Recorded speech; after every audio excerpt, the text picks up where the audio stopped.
ఇక సింగరేణిపై కేంద్ర రాష్ట్ర ప్రభుత్వాల కుట్ర. కోల్డ్ బెల్ట్ ప్రాంత ఎమ్మెల్యేలతో కేటీఆర్ భేటీ. సంస్థను నష్టాలలోకి నెట్టే ప్రయత్నం. సింగరేణిని బలోపేతం చేసిందే బీఆర్ఎస్. సింగరేణిని కాపాడుకుంటామని హామీ. ఎవరు? సింగరేణి బొగ్గు గనులపై కేంద్ర రాష్ట్ర ప్రభుత్వాలు కలిసి కుట్ర చేస్తున్నాయని బీఆర్ఎస్ వర్కింగ్ ప్రెసిడెంట్ కేటీఆర్ మండిపడ్డారు. గురువారం తెలంగాణ భవన్లో కోల్డ్ బెల్ట్ ప్రాంత ఎమ్మెల్యేలు, పార్టీ సీనియర్ నాయకులు, బొగ్గు గని కార్మికుల సంఘం నాయకులతో భేటీ అయ్యారు. సింగరేణిని ప్రైవేటీకరణం చేసేందుకు కేంద్ర తెలంగాణ బొగ్గు గనులను వేలం వేసిందని అన్నారు. కేంద్రంతో రాష్ట్ర ముఖ్యమంత్రి కుమ్మక్కయ్య బీజేపీకి అనుకూలంగా వ్యవహరిస్తున్నారని ఆరోపించారు. లాభాలలో ఉన్న సింగరేణికి బొగ్గు గనులు కేటాయించకుండా నష్టాలలోకి నెట్టే ప్రయత్నం చేస్తున్నారని అన్నారు. ఆ తర్వాత సింగరేణి నష్టాలలో ఉందంటూ పెట్టుబడుల ఉపసంహరణ కోసం కుట్రలు చేస్తున్నారని విమర్శించారు. ఏమీ లేదు, నల్ల బంగారం ఏదైతే ఉందో మన తెలంగాణలో ఉన్న బొగ్గు గనులను ఒక్కొక్కటిగా కూడా ప్రైవేట్ పరం చేస్తారు.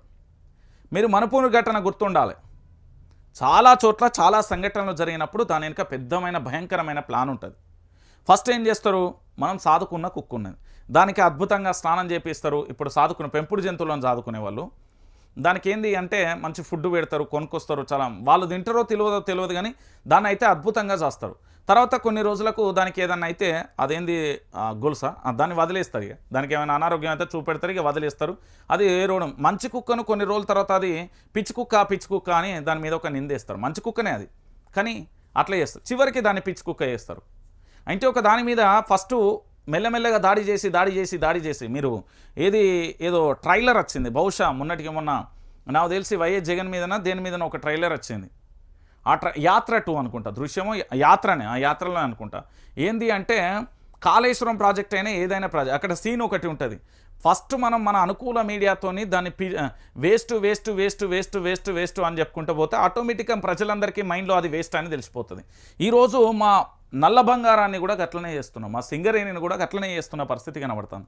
అంటే ఒకసారి ఆలోచించండి, ఈరోజు సింగరేణిపై కేంద్ర రాష్ట్ర ప్రభుత్వాలు ఎట్లా కుట్ర చేస్తున్నాయి, ఈ కేంద్ర రాష్ట్ర ప్రభుత్వాలు కలిసికట్టుగా ఎంత కమిషన్లు తీసుకుంటున్నాయి, ఎవరి జేబులకు ఎవరి వంచనకి ఇది గురవుతుంది అనేది చాలా క్లారిటీగా దీంట్లో నేను చెప్తున్నా కదా. నక్కకు నాగలోకానికి ఎంత తేడా ఉందో దీంట్లో కేంద్ర రాష్ట్ర ప్రభుత్వాలు కలిసి కూడా అంతే ప్లానింగ్తోని క్లియర్ కట్గా వెళ్తున్నాయి.